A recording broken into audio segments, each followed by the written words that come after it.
What enchanting sight occurred when three pink flamingos, like a graceful trio of dancers, struck a perfect pose in calm waters? Or are they a wacky threesome in the bird word, their own aviary version of Steve Martin, Sherry Chase, and Martin Short? Only they know for sure. Squawk!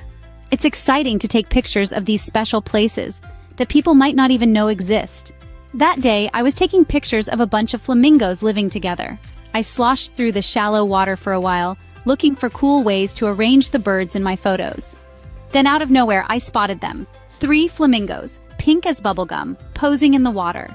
They were lined up in a row like they were posing for a picture. They were like a graceful trio, their long necks and legs perfectly in sync as they shuffled along.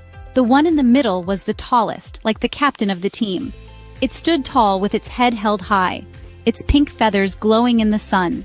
The 2 flamingos on each side copied its pose, their beaks underwater, probably looking for some yummy shrimp dinner. I crouched down fast in the water, trying not to scare them. Peeking through my lens, I saw all the cool details of their feathers, a mix of soft and bright pink. I held my breath, hoping they wouldn't take off. Flamingos like to be around other flamingos, and these 3 seemed happy to just hang out for a bit, looking out at the water. For a few blissful seconds, these 3 flamingos stayed perfectly still, looking so graceful. It felt like everything stopped for a moment. I snapped the picture, capturing the elegance of their curved necks and the vibrant pink of their feathers. It was a moment of pure, unscripted beauty, a lucky break that happens sometimes when you spend enough time observing wildlife. The sunlight shone perfectly on them, making their pink feathers look extra delicate and pretty.